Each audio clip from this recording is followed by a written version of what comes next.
ಏನಿದೆ 6th chapter ಅಂತ ನೋಡಿದರೆ, 7th ಚಾಪ್ಟರ್ ಅಂತ ನೋಡಿದರೆ, major land forms of the earth.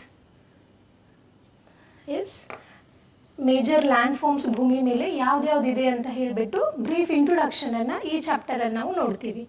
So ಯಾವ್ದ್ಯಾವ್ದಿದೆ ಅಂತ ನೋಡ್ತಾ ಹೋದರೆ ಅದನ್ನು ನೋಡೋದಕ್ಕೂ ಮುಂಚೆ ಒಂದಷ್ಟು ಬೇಸಿಕ್ ಇನ್ಫಾರ್ಮೇಷನನ್ನು ಲ್ಯಾಂಡ್ ಫಾರ್ಮ್ ರಿಲೇಟೆಡ್ ನಾವು ಗ್ಯಾದರ್ ಮಾಡ್ತೀವಿ. First thing is what is land form. Yes, again ನಾವು ಈ ಪಾಠದಲ್ಲಿ ಏನೇನೆಲ್ಲ ಕಲಿತೀವಿ ಅಂತಂದರೆ, land forms, obviously land forms ಅಂದರೆ ಏನು, ಮೀನಿಂಗ್, ಅದರಲ್ಲಿ ಯಾವ್ದ್ಯಾವ್ದು ಲ್ಯಾಂಡ್ ಫಾರ್ಮ್ಸ್ ಇದ್ದಾವೆ ಅದ್ರ ಬಗ್ಗೆ ಒಂದಷ್ಟು ಬ್ರೀಫ್ ಇಂಟ್ರೊಡಕ್ಷನನ್ನು ಈ ಪಾಠದಲ್ಲಿ ನಾವು ಕಲಿತೀವಿ. Yes, so first thing is what is land form. Yes, land form ಅಂದರೆ ಏನು ಅಂತ ನೋಡ್ತಾ ಹೋದರೆ ನಮಗೆ ಏನು ಸಿಗುತ್ತೆ ಅಂದರೆ, yes, it is written here, it is a natural feature of the earth surface. ಭೂಮಿ ಮೇಲಿರುವಂತಹ ಒಂದು ನ್ಯಾಚುರಲ್ ಫೀಚರ್ ಇದು. Yes, the surface of the earth varies from one place to another place. Overall ಆಗಿ ಹೇಳಬೇಕು ಅಂತಂದರೆ, ಭೂಮಿಯ ಮೇಲ್ಮೈಯಲ್ಲಿರುವಂತಹ ಲಕ್ಷಣಗಳು ಒಂದು ಪ್ರದೇಶದಿಂದ ಇನ್ನೊಂದು ಪ್ರದೇಶದಲ್ಲಿ ವ್ಯತ್ಯಾಸ ಆಗ್ತಾ ಹೋಗ್ತಿರ್ತವೆ. ಸೊ ಅವುಗಳನ್ನೆಲ್ಲ ಒಟ್ಟಾರೆ ಸೇರಿಸಿ ನಾವೇನಂತ ಕರಿತೀವಿ ಅಂದರೆ ಲ್ಯಾಂಡ್ ಫಾರ್ಮ್ಸ್ ಅಂತ ಕರಿತೀವಿ. ಅವೆಲ್ಲ ಹೆಂಗಿರ್ತವೆ ಅಂದರೆ ನ್ಯಾಚುರಲ್ ಆಗಿ ತಾನೇ, ನಾಟ್ ಮ್ಯಾನ್ ಮೇಡ್, ನ್ಯಾಚುರಲ್ ಆಗಿ ಕ್ರಿಯೇಟ್ ಆಗಿರುವಂತಹ ಫಾರ್ಮ್ಸ್ ಇರ್ತವೆ. ಸೊ ಅವುಗಳಿಗೆ ನಾವು land forms of the land, right. So ಅದರಲ್ಲಿ ಯಾವ್ಯಾವ ಥರ ಲ್ಯಾಂಡ್ ಫಾರ್ಮ್ಸ್ ಇದ್ದಾವೆ, ಯಾವ್ಯಾವ ಫಾರ್ಮ್ಸ್ ಇದ್ದಾವೆ ಅಂತ ನಾವು ಈ ಚಾಪ್ಟರಲ್ಲಿ ಸ್ಟಡಿ ಮಾಡ್ತೀವಿ. ಬಿಫೋರ್ ಗೋಯಿಂಗ್ ಟು ದ್ಯಾಟ್, ಈ ಲ್ಯಾಂಡ್ ಫಾರ್ಮ್ಸು ಹೆಂಗೆ ಕ್ರಿಯೇಟ್ ಆಗಿದ್ದಾವೆ ಅನ್ನೋದನ್ನು ತಿಳ್ಕೊಳ್ಳೋಣ. There must be some force. ಏನೋ ಒಂದು ಕ್ರಿಯೇಟ್ ಆಗಬೇಕು ಅಂತಂದರೆ ಅದಕ್ಕೆ ಒಂದು ಫೋರ್ಸ್ದ ಅವಶ್ಯಕತೆ ಇರುತ್ತೆ. ಸೊ ಇಲ್ಲಿ ಯಾವುದು ಅಂತಂದರೆ, ಎರಡು ಫೋರ್ಸನ್ನು ನಾವು ಜಾಗ್ರಫಿಯಲ್ಲಿ, ಸ್ಪೆಸಿಫಿಕಲಿ ಫಿಸಿಕಲ್ ಜಾಗ್ರಫಿಯಲ್ಲಿ ಸ್ಟಡಿ ಮಾಡ್ತೀವಿ. ಸ್ಪೆಷಲಿ ಅದರಲ್ಲಿ ಯಾವುದು ಅಂತಂದರೆ internal processes and external processes, or you can say internal force or external force. Because of that force there are some processes happening, right? So ಅವುಗಳಿಗೆ ನಾವು ಇಂಟರ್ನಲ್ ಆ್ಯಂಡ್ ಎಕ್ಸ್ಟರ್ನಲ್ ಪ್ರಾಸೆಸಸ್ ಅಂತ ಕರಿತೀವಿ. ಈ ಎರಡು ಏನು ಇಂಟರ್ನಲ್ ಪ್ರಾಸೆಸ್ ಅಂತ ನೋಡಿದರೆ ಮತ್ತು ಎಕ್ಸ್ಟರ್ನಲ್ ಪ್ರಾಸೆಸ್ ಅಂತ ನೋಡಿದರೆ, ಇವು ಲ್ಯಾಂಡ್ ಫಾರ್ಮ್ಸನ್ನು ಕ್ರಿಯೇಟ್ ಮಾಡೋದಕ್ಕೆ, ಲ್ಯಾಂಡ್ ಫಾರ್ಮ್ ಮಾಡೋದಕ್ಕೆ ಪುಷ್ ಕೊಡುವಂತಹ ಪ್ರಾಸೆಸ್ಗಳು, ರೈಟ್. ಸೊ ಅವುಗಳನ್ನು ನಾವು ಈ ಪ್ರಾಸೆಸಸ್ ನಮಗೆ ಲ್ಯಾಂಡ್ ಫಾರ್ಮ್ ಆಗೋದಕ್ಕೆ ಕಾರಣ ಆಗ್ತಿದ್ದಾವೆ. ಸೊ ಅದರಲ್ಲಿ internal process, first thing, internal process ಅಂದರೆ ಏನು? ಇಂಟರ್ನಲ್ ಪ್ರಾಸೆಸ್ ಅಂದರೆ ಇಂಟರ್ನಲ್ ಪ್ರಾಸೆಸಸ್ ಹೆಸರೇ ಹೇಳ್ತಿದೆ, ಇಂಟರ್ನಲ್ ಏನಿದು? ಇಂಟರ್ನಲ್ ಮೀನ್ಸ್ ಇನ್ಸೈಡ್ ಅನ್ನೋ ಅರ್ಥ ಕೊಡ್ತಿದೆ, ರೈಟ್. ಸೊ ಇದರ ಅರ್ಥ ಇದೇನಂತಂದರೆ, ಭೂಮಿ ಇದೆ ಅಲ್ವಾ, suppose this is my earth. ಭೂಮಿಯ ಒಳಗಡೆ ಇರುವಂತಹ ರಚನೆಗಳಲ್ಲಿ, ಭೂಮಿಯ ಒಳಗಡೆ ಇರುವಂತಹ ಕ್ರಿಯೆಗಳಿಂದ, ಪ್ರಾಸೆಸಸ್ಗಳಿಂದ ಭೂಮಿಯ ಮೇಲ್ಮೈಯಲ್ಲಿ ಒಂದಷ್ಟು ಬದಲಾವಣೆಗಳಾಗ್ತಿರ್ತವೆ. ಸೊ ಅಂಥವುಗಳು ಹೆಂಗಾಗ್ತಿರ್ತವೆ ಅಂದರೆ ಇಂಟರ್ನಲ್ ಪ್ರಾಸೆಸಸ್ಸಿಂದ, ಭೂಮಿಯ ಒಳಗಡೆ ಇರುವಂತಹ ಫೋರ್ಸ್ಗಳಿಂದ ಭೂಮಿಯ ಮೇಲ್ಮೈಯಲ್ಲಿ ಲ್ಯಾಂಡ್ ಫಾರ್ಮ್ಸ್ ಆಗ್ತಿರ್ತವೆ. ಸೊ ಆ ಪ್ರಾಸೆಸ್ಗಳಿಗೆ ನಾವು ಇಂಟರ್ನಲ್ ಪ್ರಾಸೆಸಸ್ ಅಂತ ಕರಿತೀವಿ. The movement of the earth surface resides in the internal processes. The internal processes resides in the portion of the earth surface getting elevated or sinking. ಈ internal, ಭೂಮಿಯ ಒಳಗಡೆಯಿಂದ ಬರುವಂತಹ ಫೋರ್ಸ್ಗಳಿಂದ ಏನಾಗುತ್ತೆ ಅಂತಂದರೆ, ಭೂಮಿಯ ಇಲಿವೇಟ್ ಆಗೋದು ಅಂದರೆ ಎತ್ತರದಲ್ಲಿ ಹೆಚ್ಚಳ ಆಗೋದು, ಅಥವಾ ಸಿಂಕ್ ಆಗೋದು. ಸಿಂಕ್ ಅಂದರೆ ಇರೋ ಸರ್ಫೇಸ್ಗಿಂತಲೂ ಕೆಳಗಡೆ ಹೋಗೋದು. ಎಸ್, ಇಲಿವೇಟ್ ಆಗೋದು ಅಥವಾ ಸಿಂಕ್ ಆಗೋದು, ಈ ಥರ ಕ್ರಿಯೆಗಳು ಭೂಮಿಯ ಒಳಗಡೆ ಇರುವಂತಹ ಫೋರ್ಸಿಂದನೂ ಕ್ರಿಯೇಟ್ ಆಗ್ತಿರುತ್ತೆ. ಸೊ ಅವುಗಳಿಗೆ ನಾವು ಇಂಟರ್ನಲ್ ಪ್ರಾಸೆಸಸ್ ಅಂತ ಕರಿತೀವಿ, right. Second thing is external process ಅಂದರೆ ಒಬ್ವಿಯಸ್ಲಿ ಭೂಮಿ ಇದೆ, ಭೂಮಿಯ ಮೇಲ್ಗಡೆ ಬಹಳಷ್ಟು ಏಜೆಂಟ್ಗಳಿದ್ದಾವೆ. ಫಾರ್ ಎಕ್ಸಾಂಪಲ್ ಗಾಳಿ, ನೀರು, ಮಳೆ ರೂಪದಲ್ಲಿ ನೀರು, ಇಂತಹ ಬಹಳಷ್ಟು ಕ್ರಿಯೆಗಳಿಂದ ಏನಾಗ್ತಿರುತ್ತೆ ಅಂತಂದರೆ ಭೂಮಿಯ ಮೇಲ್ಮೈ ಸ್ವರೂಪಗಳಲ್ಲಿ ಬದಲಾವಣೆಗಳಾಗ್ತಿರುತ್ತೆ, ಲ್ಯಾಂಡ್ ಫಾರ್ಮ್ಸ್ ಕ್ರಿಯೇಟ್ ಆಗ್ತಿರ್ತವೆ. Because of external processes, right. ಅವುಗಳನ್ನು ನೋಡಿದರೆ ಅವುಗಳಿಂದ ನಮ್ಗೆ ಭೂಮಿ ಮೇಲೆ ಏನು ಬದಲಾವಣೆಗಳು ಸಿಗ್ತವೆ ಅಂತಂದರೆ ವಿಯರಿಂಗ್ ಡೌನ್ ಆ್ಯಂಡ್ ರೀಬ್ಯೂಲ್ಡಿಂಗ್.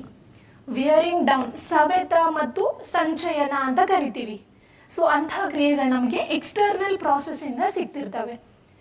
ಎಸ್, ಈ ಇಂಟರ್ನಲ್ ಭೂಮಿಯ ಒಳಗಡೆ ಇರುವಂತಹ ಫೋರ್ಸ್ಗಳಿಂದ ಬದಲಾವಣೆಗಳಾಗ್ತಿರ್ತವೆ, ಮತ್ತು ಬಾಹ್ಯವಾಗಿ ಸಿಗುವಂತಹ ಫೋರ್ಸ್ಗಳಿಂದನೂ ಕೂಡ ನಮಗೆ ಬದಲಾವಣೆಗಳಾಗ್ತಿರ್ತವೆ. ಸೊ ಇವೆಲ್ಲನೂ ಬದಲಾವಣೆಗಳು ಲ್ಯಾಂಡ್ ಫಾರ್ಮ್ ಕ್ರಿಯೇಟ್ ಆಗೋದಕ್ಕೆ ಕಾರಣ ಆಗ್ತಿರ್ತವೆ.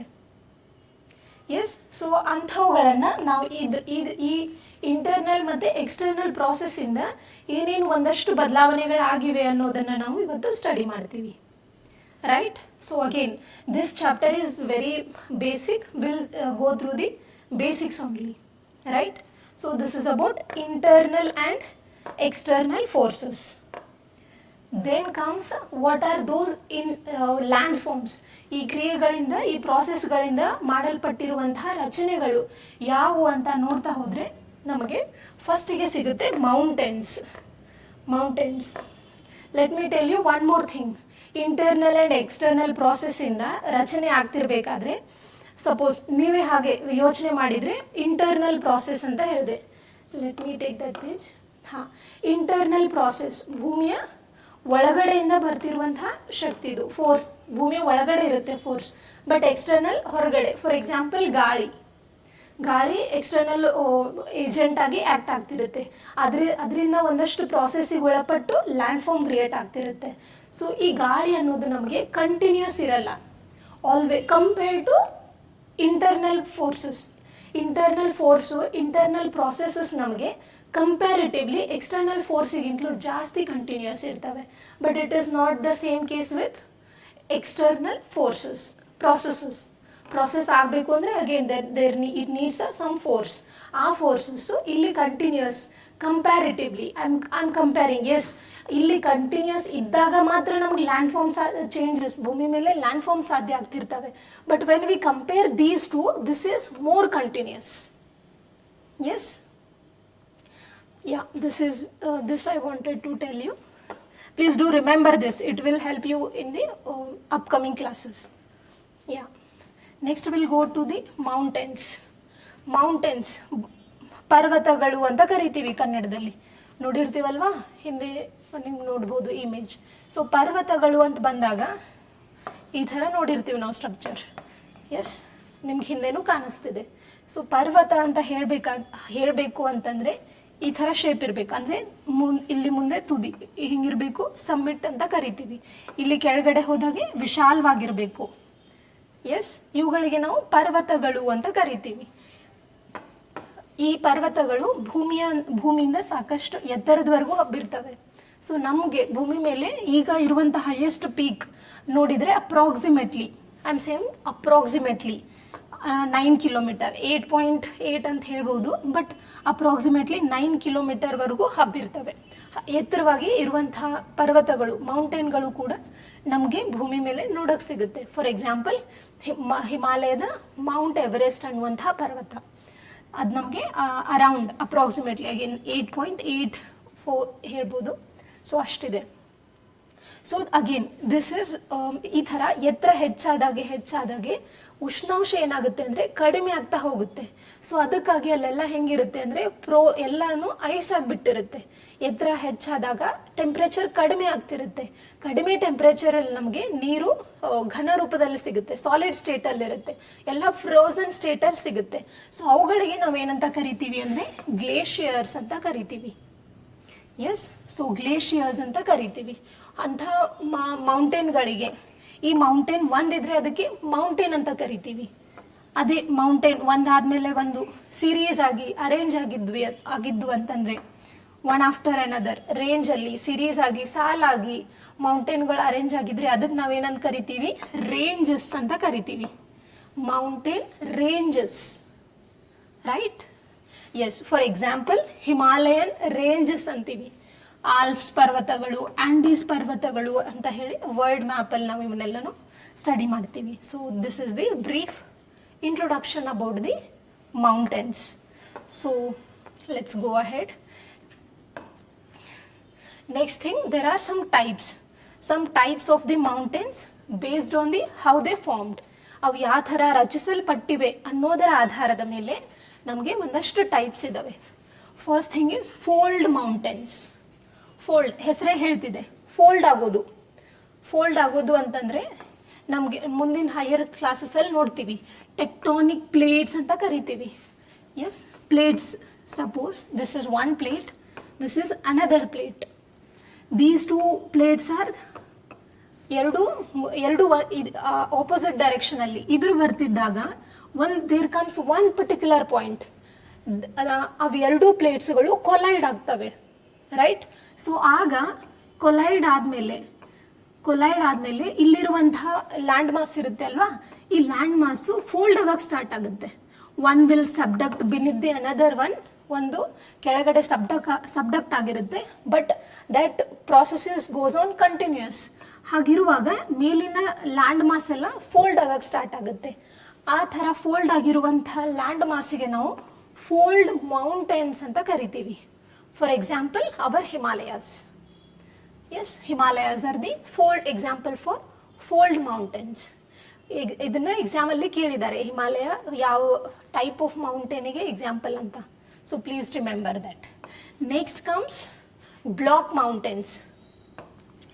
ಬ್ಲಾಕ್ ಮೌಂಟೇನ್ಸ್ ಅಂದರೆ, let me rub this, let me change the pen as well. ಹಾಂ, suppose this is one block ಇದೆ.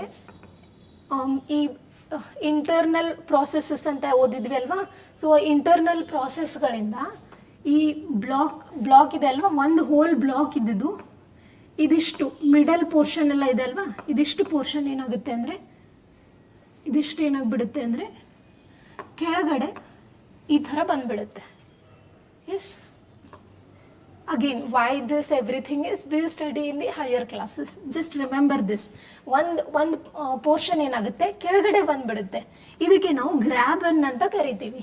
ಈ ಎರಡು ಇಲಿವೇಟೆಡ್ ಪಾರ್ಟ್ಸ್ ಇದಾವಲ್ವಾ, ಎತ್ತರವಾಗಿ ಕಾಣಿಸ್ತಿದ್ದಾವೆ. ಸೊ ಇವುಗಳಿಗೆ ನಾವು ಹಾಸ್ಟ್ಗಳು ಅಂತ ಕರಿತೀವಿ. Hoist and ಗ್ರಾಬನ್ಸ್. ಎಸ್, ಈ ಅಪ್ಲಿಫ್ಟೆಡ್ ಪಾರ್ಟಿಗೆ ನಾವು ಹಾಸ್ಟ್ ಅಂತ ಕರಿತೀವಿ, ಕೆಳಗಡೆ ಬಂದಿರುವಂತಹ ಪಾರ್ಟಿಗೆ ನಾವು ಗ್ರಾಬನ್ಸ್ ಅಂತ ಕರಿತೀವಿ. ಅಗೇನ್ ಈ ಥರ ಎತ್ತರದಲ್ಲಿ ಕಾಣಿಸ್ತಿದಾವಲ್ವಾ, ಇಲ್ಲಿ ಅಗೇನ್ ಲ್ಯಾಂಡ್ ಫಾರ್ಮ್ ಕ್ರಿಯೇಟ್ ಆಗಿರುತ್ತೆ. ಇದು ಯಾವ ಥರ ಅಂದರೆ ಮೌಂಟೇನ್ಸ್ ಥರ ಕಾಣಿಸ್ತಿರುತ್ತೆ. So we call these things as a block mountains, right? Yes. Another thing is volcanic mountains. ಹೆಸರೇ ಹೇಳ್ತಿದೆ, volcanic mountains formed because of ವಾಲ್ಕ್ಯಾನೋಸ್.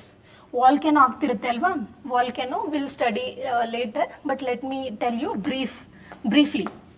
Suppose ಒಂದು ಪ್ರದೇಶ ಇದೆ ಅಂತ ಅನ್ಕೋರಿ, ಭೂಮಿಯ ಇಂಟರ್ನಲ್ ಪ್ರಾಸೆಸ್ಗಳಿಂದ, ಇಂಟರ್ನಲ್ ಫೋರ್ಸ್ಗಳಿಂದ ನಮಗೆ ಈ ಥರ ಮ್ಯಾಗ್ಮಾ ಅಂತ ಕರಿತೀವಿ, ಮೇಲೆ ಬಂದಾಗ ಅದನ್ನು ಲಾವಾ ಅಂತ ಕರಿತೀವಿ. ಈ ಥರ ಇರಪ್ಟ್ ಆಗುತ್ತೆ, ಇರಪ್ಟ್ ಆಗಿ ಡೆಪಾಸಿಟ್ ಆಗಕ್ಕೆ ಸ್ಟಾರ್ಟ್ ಆಗುತ್ತೆ. ಒಳಗಡೆಯಿಂದ ಬಂದು ಚಿಮ್ಮಿ ಸ್ಪ್ರೆಡ್ ಆಗಿ ಈ ಸೈಡಲ್ಲಿ, ಎರಡು ಸೈಡಲ್ಲಿ ಡೆಪಾಸಿಟ್ ಆಗಕ್ಕೆ ಸ್ಟಾರ್ಟ್ ಆಗಿರುತ್ತೆ. ಈ ಥರ ಡೆಪಾಸಿಟ್ ಆಗ್ತಾ ಒಂದು ಇಲಿವೇಟೆಡ್ ಸ್ಟ್ರಕ್ಚರನ್ನು ಕ್ರಿಯೇಟ್ ಮಾಡುತ್ತೆ. So that elevated structure is volcanic mountains. Mountains ಯಾವುದರಿಂದ ಆಗಿದೆ? ವಾಲ್ಕ್ಯಾನಿಕ್ ಇರಪ್ಷನ್, ಜ್ವಾಲಾಮುಖಿಗಳಿಂದ ರಚನೆಯಾದಂತಹ ಮೌಂಟೇನ್ಗಳಾಗಿರ್ತವೆ, right? Ya, formed due to the volcanic activities. For example, Mount Kilimanjaro, Fujiyama. Yes, ivellahu examplegalu. So these are the three types of mountains: fold mountains, block mountains, and volcanic mountains. Yes.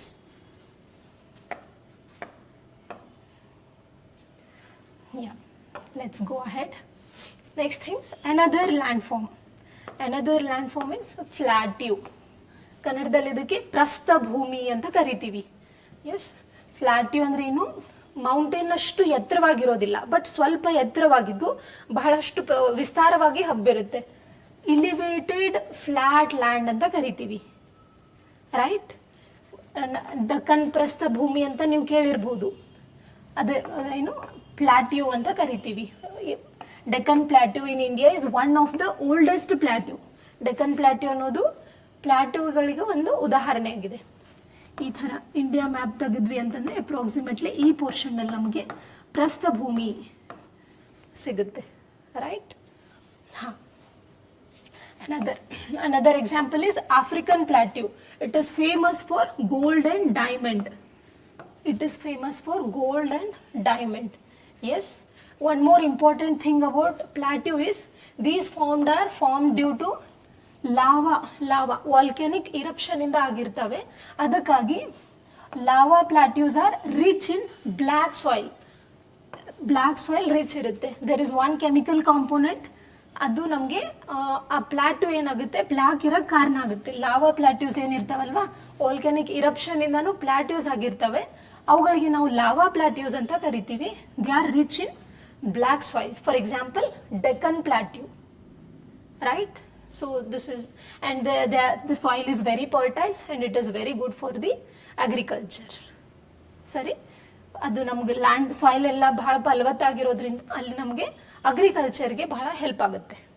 So this is about the plateau, right. So next thing is plains. Plains are the large stretches of the flat land. Again ಇದು ಕೂಡ ನಮಗೆ ಪ್ಲಾಟ್ಯೂಗೆ ಇದೇನಂದರೆ ಸ್ವಲ್ಪ ಅಲ್ಲಿ ಇಲ್ಲಿ ಈ ಥರ ಹೈಟಲ್ಲಿ variations ಆಗ್ತಿರುತ್ತೆ, but ಇಲ್ಲಿ ಆ ಥರ ಇರಲ್ಲ. ಎಲ್ಲವೂ ಹೆಂಗಿರುತ್ತೆ ಅಂದರೆ ಸಮತಟ್ಟಾಗಿರುತ್ತೆ. ಅದಕ್ಕೆ ನಾವು ಮೈದಾನ ಪ್ರದೇಶ ಅಂತ ಕರಿತೀವಿ. ಎಸ್, ಮೈದಾನ ಪ್ರದೇಶ ಅಂತ ಕರಿತೀವಿ. ಸೊ ಇಟ್ ಈಸ್ ಬಹಳಷ್ಟು ವಿಸ್ತಾರವಾಗಿ ಹಬ್ಬಿರುವಂತಹ ಮೈದಾನ ಪ್ರದೇಶಕ್ಕೆ ನಾವು ಪ್ಲೇನ್ಸ್ ಅಂತ ಕರಿತೀವಿ. ಹೆಂಗಾಗಿರ್ತವೆ ಇವು ಮೋಸ್ಟ್ಲಿ ಅಂತಂದರೆ ರಿವರ್ ಫ್ಲೋ ಆಗೋದ್ರಿಂದ ನದಿಗಳು ಹರಿದು ಬರುವಾಗ ತಮ್ಮ ಜೊತೆ ಸಾಕಷ್ಟು ಫಲವತ್ತಾದ ಮಣ್ಣನ್ನು ತಗೊಂಡು ಬಂದಿರ್ತವೆ. ಸೊ ಆ ಮಣ್ಣನ್ನು ಇಲ್ಲಿ ಸೈಡಲ್ಲಿ ನದಿ ಹರಿದು ಹೋಗುವಾಗ ಸೈಡಲ್ಲಿ ಡೆಪಾಸಿಟ್ ಮಾಡಿರ್ತವೆ. ಸೊ ಆ ಡೆಪಾಸಿಟಿಂದ ಫಾರ್ಮ್ ಆಗಿರುವಂತಹ ಲ್ಯಾಂಡ್ ಫಾರ್ಮ್ ಇದು ಯಾವುದು? Plains, right. Yeah, example is Indo-Gangetic plain. Yes, Indo-Gangetic plain ಎಲ್ಲಿದೆ ಅಂತ ನೋಡಿದರೆ ಈ ಪಾರ್ಟಲ್ಲಿ ಸಿಗುತ್ತೆ ನಮಗೆ. ಈ ಪಾರ್ಟಲ್ಲಿ ಅಪ್ರಾಕ್ಸಿಮೇಟ್ಲಿ ನಮಗೆ ಈ UP, ಬಿಹಾರ್ ಈ ಪಾರ್ಟಲ್ಲಿ ನಮಗೆ ಇಂಡೋ-ಗ್ಯಾಂಜೆಟಿಕ್ ಪ್ಲೇನ್ ಸಿಗುತ್ತೆ. This is an example for plains, right? Yeah. Next thing, what are the importance of mountains? Mountains ಅಂತ ನೋಡಿದ್ವಿ, ಯಾವ ಮೂರು ಸ್ಟ್ರಕ್ಚರ್ ನೋಡಿದ್ವಿ ಅಲ್ವಾ? ಲ್ಯಾಂಡ್ ಫಾರ್ಮ್ಸ್ ಅಂತ ನೋಡಿದ್ವಿ, ಮೌಂಟೇನ್ಸ್, ಪ್ಲಾಟ್ಯೂಸ್ ಆ್ಯಂಡ್ ಪ್ಲೇನ್ಸ್ ಮೂರು ನೋಡಿದ್ವಿ. ಅದ್ರದ್ದು ಇಂಪಾರ್ಟೆನ್ಸ್ ಏನಿದೆ ಅಂತ just have a look at it. Yes, ಏನು ಇಂಪಾರ್ಟೆನ್ಸ್ ಆಫ್ ಮೌಂಟೇನ್ಸ್? ಆಬ್ವಿಯಸ್ಲಿ ಎತ್ತರ ಹೆಚ್ಚಿರೋದ್ರಿಂದ ನೀರೆಲ್ಲ ಮಂಜುಗಡ್ಡೆ ಐಸ್ ಆಗಿರುತ್ತೆ. So ice is nothing but water. So they are very rich source of water. ಅದಕ್ಕಾಗಿಯೇ ಬಹಳಷ್ಟು ನದಿಗಳು ನಮಗೆ ನಮ್ಮ ಹಿಮಾಲಯದಲ್ಲಿ ಹುಟ್ಟುತ್ತವೆ. ಗಂಗಾ, ಸಿಂಧು, ಬ್ರಹ್ಮಪುತ್ರದಂತಹ ನದಿಗಳು ನಮಗೆ ಹಿಮಾಲಯದಲ್ಲಿ ಹುಟ್ಟಿರ್ತವೆ, ಮೌಂಟೇನ್ಸಲ್ಲಿ ಹುಟ್ಟಿರ್ತವೆ. Yes, so because they are very rich sources of water. Yes, for examples you can go through this, and they provides wood. ಬಹಳಷ್ಟು ಬಯೋಡೈವರ್ಸಿಟಿನೂ ಕೂಡ ಇರುತ್ತೆ. ಸೊ ವುಡ್, ಹರ್ಬ್ಸ್, ಮೆಡಿಸಿನ್, ಕಟ್ಟಿಗೆಗಳು, ಔಷಧಿ ಸಸ್ಯಗಳು, ಹನಿ ಎಕ್ಸೆಟ್ರಾ ನಮಗದರಲ್ಲಿ ನೋಡೋಕ್ಕೆ ಸಿಗ್ತವೆ. ಎಸ್, ನಾಟ್ ಜಸ್ಟ್ ದ್ಯಾಟ್, ಬಹಳಷ್ಟು ಟೂರಿಸ್ಟ್ ಪ್ಲೇಸಸ್ಗಳು ಕೂಡ ನಮಗಿಲ್ಲಿ ನೋಡೋಕ್ಕೆ ಸಿಗುತ್ತೆ. Yes, so this is the importance of mountains. Yeah, next is importance of plateau. Plateau ಇಂದ ಏನು ಇಂಪಾರ್ಟೆನ್ಸ್ ಇದೆ ಅಂತ ನೋಡಿದರೆ, ಒಬ್ವಿಯಸ್ಲಿ ಇದು ಭಾರತ ಅಂತ ತಗೊಂಡ್ರೆ ಎಕ್ಸಾಂಪಲ್, ಈ ಭಾಗದಲ್ಲಿ ನಮಗೆ ಪ್ಲಾಟ್ಯೂ ಕಂಡು ಬರುತ್ತೆ. ಈ ಪ್ಲಾಟ್ಯೂ ಅಲ್ಲಿ ಏನು ಸಿಗುತ್ತೆ ಅಂತಂದರೆ ಇಲ್ಲಿ ಬಹಳಷ್ಟು ಮಿನರಲ್ಗಳು ನಮಗೆ ಸಿಗ್ತವೆ, ಸ್ಪೆಷಲಿ ಈ ಈಸ್ಟರ್ನ್ ಪಾರ್ಟಲ್ಲಿ. So these things are rich in mineral deposits. ಇಲ್ಲಿ ಬಹಳಷ್ಟು ಮಿನರಲ್ ಡೆಪಾಸಿಟ್ ಕಂಡು ಬರ್ತವೆ. Example is this, and specially Chota Nagpur plateau ಅಂತ ಬರುತ್ತೆ. ಅಲ್ಲಿ ನಮಗೆ ಜಾರ್ಖಂಡ್, ಒಡಿಶಾ, ಛತ್ತೀಸ್ಗಢ ಈ ಪಾರ್ಟಲ್ಲಿ ಸಾಕಷ್ಟು ನಮಗೆ ಮಿನರಲ್ ಡೆಪಾಸಿಟ್ಸ್ ಇರೋದ್ರಿಂದ ನಾವಲ್ಲಿ ಮೈನಿಂಗ್ ಆಕ್ಟಿವಿಟೀಸ್ ಎಲ್ಲ ಮಾಡ್ತಿರ್ತೀವಿ. So this region is very rich in mineral deposits. ಖನಿಜ ಸಂಪನ್ಮೂಲಗಳು ಅಂತ ಹೇಳ್ತೀವಿ. ಖನಿಜ ಸಂಪನ್ಮೂಲಗಳು ಬಹಳಷ್ಟು ಹೆಚ್ಚಾಗಿ ನಮಗೆ ಪ್ಲಾಟೂಗಳಲ್ಲಿ ಸಿಗ್ತವೆ. ಎಸ್, ಆಫ್ರಿಕಾದಲ್ಲಿ ನಮ್ಗೆ ಗೋಲ್ಡ್ ಸಿಗುತ್ತೆ ಅಂತ ಪ್ರೀವಿಯಸ್ ಸ್ಲೈಡ್ಸಲ್ಲಿನೂ ನೋಡಿದ್ವಿ. Next is importance of plains. ಏನು ಪ್ಲೇನ್ಗಳಿಂದ ಇಂಪಾರ್ಟೆನ್ಸು ಅಂತ ನೋಡಿದರೆ, ಆಬ್ವಿಯಸ್ಲಿ ಹೆಂಗೆ ಫಾರ್ಮ್ ಆಗಿದೆ ಅಂತ ನೋಡಿದರೆ ಅದು ನದಿಗಳು ಹರಿದು ಬರುವಾಗ ತಮ್ಮ ಜೊತೆ ಫಲವತ್ತಾದ ಮಣ್ಣನ್ನು ತಂದಿರ್ತವೆ. ಸೊ ಆ ಮಣ್ಣು ಫಲವತ್ತಾಗಿರೋದ್ರಿಂದ it is very fertile soil. It is very highly fertile, ಬಹಳಷ್ಟು ಫಲವತ್ತಾದ ಮಣ್ಣಾಗಿರುತ್ತೆ. Hence ideal for cultivation. ಮಣ್ಣು ಫಲವತ್ತಾಗಿದ್ರೆ ಬೆಳೆನೂ ಕೂಡ ಚೆನ್ನಾಗಿ ಬರುತ್ತೆ. ಎಸ್, ನೆಲ ನಮಗೆ ಫ್ಲ್ಯಾಟ್ ಆಗಿರೋದ್ರಿಂದ ಅಲ್ಲಿ ಟ್ರಾನ್ಸ್ಪೋರ್ಟೇಷನ್ ಕೂಡ ನಮಗೆ ಬಹಳ ಈಸಿ ಆಗುತ್ತೆ. ಜಸ್ಟ್ ನೀವೇ ಇಮ್ಯಾಜಿನ್ ಮಾಡಿ, ಎಲ್ಲಾದರೂ ಬೆಟ್ಟ ಗುಡ್ಡ ಇದ್ದಲ್ಲಿ ರೋಡ್ ಮಾಡಬೇಕು ಅಂದರೆ ಇಟ್ ಈಸ್ ಡಿಫಿಕಲ್ಟ್. ಅದನ್ನೆಲ್ಲ ಕ್ಲಿಯರೆನ್ಸ್ ಎಲ್ಲ ಕ್ಲಿಯರ್ ಆಗಬೇಕು, ರೋಡ್ ಕ್ಲಿಯರ್ ಗುಡ್ಡ ಎಲ್ಲ ಕ್ಲಿಯರ್ ಮಾಡಿ ರೋಡ್ ಮಾಡಬೇಕು. ಬಟ್ ನೆಲ ಇಲ್ಲಿ ಆಲ್ರೆಡಿ ಕ್ಲಿಯರ್ ಆಗಿನೇ ಇದೆ. So it is very easy for transportation network. Yes, ಇದೆಲ್ಲ ಹಿಂಗಿರೋದ್ರಿಂದ ಬಹಳಷ್ಟು ಕೃಷಿಗೆ ಅನುಕೂಲ ಇರೋದ್ರಿಂದ, ಟ್ರಾನ್ಸ್ಪೋರ್ಟೇಷನ್ ಈಸಿ ಇರೋದ್ರಿಂದ ಇಲ್ಲಿ ಏನಂದರೆ ಬಹಳಷ್ಟು ಜನ ಏನು ವಾಸವಾಗಿರ್ತಾರೆ. So that is why it is a densely populated area. Yes, densely populated area. One such example is Ganga, Indo-Gangetic Plains. ಉತ್ತರದ ಮಹಾಮೈದಾನ ಅಂತ ಕರಿತೀವಿ ನಾವು. It is very densely populated. Uttar Pradesh, Bihar ಆ ರೀಜನಲ್ಲಿ ನೋಡಿದರೆ ಬಹಳಷ್ಟು ಪಾಪ್ಯುಲೇಷನ್ ಇದೆ ಅನ್ನೋದು ನಮಗೆ ಗೊತ್ತಾಗುತ್ತೆ. Yes, yeah. ನೆಕ್ಸ್ಟ್ ಇಸ್ ಇವೆಲ್ಲ ಲ್ಯಾಂಡ್ ಫಾರ್ಮ್ಸ್ದು ಮೂರನ್ನ ನಾವು ನೋಡಿದ್ವಿ. ಅದರಲ್ಲಿ ಅದು ಈಚ್ ಯಾವ ಥರ ಇಂಪಾರ್ಟೆನ್ಸ್ ಇದೆ ಅಂತ ನೋಡಿದ್ವಿ. ಇನ್ನೂ ಒಂದು ವಿಚಾರ ಮಾಡ್ತಾ ಹೋದರೆ, ಲ್ಯಾಂಡ್ ಫಾರ್ಮಿಂದ ಬರೀ ಯೂಸಸ್ ಅಷ್ಟೇ ಇದೆನಾ ಅಥವಾ ಏನಾದರೂ ಡಿಸ್ಅಡ್ವಾಂಟೇಜಸ್ಸು ಇದೆನಾ? ಎಸ್, ಈ ಥರ ಪ್ರಶ್ನೆ ಬಂದಾಗ yes, there are some disadvantages. How it is impacting the human life ಅಂತ ನೋಡಿದಾಗ, ಹೆಂಗೆ ಇಂಪ್ಯಾಕ್ಟ್ ಮಾಡ್ತಿದೆ ಹ್ಯೂಮನ್ ಲೈಫ್ ಅಂತ ನೋಡಿದರೆ ನಮಗೆ ನ್ಯಾಚುರಲ್ ಕೆಲಾಮಿಟೀಸ್ ಅಂತ ಕರಿತೀವಿ ನಾವು. Natural calamities such as earthquake, ಹೌದಲ್ವಾ? ಭೂಮಿ ಲ್ಯಾಂಡ್ ಒಳಗಡೆಯಿಂದ ಫೋರ್ಸ್ ಬರ್ತಿರುತ್ತೆ.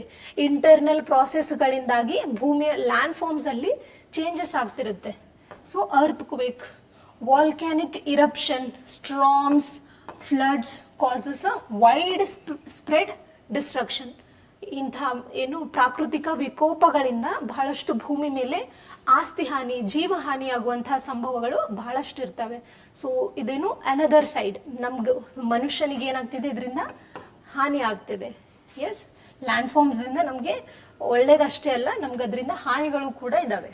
ಎಸ್, ಬೇರೆ ಬೇರೆ ಪ್ರದೇಶದಲ್ಲಿ ಸಪೋಸ್ ಈ ಒಂದು ಲ್ಯಾಂಡ್ ಫಾರ್ಮ್, ಸಪೋಸ್ ಇದು ನಮ್ದು ಲ್ಯಾಂಡ್ ಫಾರ್ಮ್ ಅಂತ ಕನ್ಸಿಡರ್ ಮಾಡಿದರೆ, ನಮಗಿಲ್ಲಿ ಪ್ಲೇನ್ ವಾಟರ್ ಹರಿದು ಹೋಗ್ತಿದೆ. ಸೊ ಇಲ್ಲಿ ಬೇರೆ ಜೀವಿಗಳು, ಇಲ್ಲಿ ಇರೋರು ಅಗ್ರಿಕಲ್ಚರ್ ಆಗಿರ್ಬೋದು, ಲೈಫ್ ಸ್ಟೈಲ್ ಇಲ್ಲಿ ಬೇರೆ ಇರುತ್ತೆ ಕಂಪೇರ್ಡ್ ಟು ಇಲ್ಲಿ ಮೇಲೆ ಹ್ಯೂಮನ್. ಇಲ್ಲಿರೋರು ಪರ್ವತ ಪ್ರದೇಶದಲ್ಲಿ ಎತ್ತರ ಹೆಚ್ಚಿದ್ರೆ ಇಲ್ಲೆಲ್ಲ ಏನಿದೆ, ಹಿಮ ಬೀಳ್ತಾ ಇದೆ, ಹೌದಾ? ಹಿಮ ಬೀಳ್ತಿರೋದ್ರಿಂದ ತಂಪು ಜಾಸ್ತಿ ಇರುತ್ತೆ. ಸೊ ಇಲ್ಲಿರೋರ ಲೈಫ್ ಸ್ಟೈಲಿಗೂ ಅದೇ ರೀತಿ ಈ ಪ್ರದೇಶದಲ್ಲಿರೋರ ಲೈಫ್ ಸ್ಟೈಲಿಗೂ ಬಹಳಷ್ಟು ವ್ಯತ್ಯಾಸ ಆಗ್ತಿರುತ್ತೆ. That means geography is deciding. Geography ಬಹಳ ಮೇಜರ್ ರೋಲ್ ಪ್ಲೇ ಮಾಡುತ್ತೆ.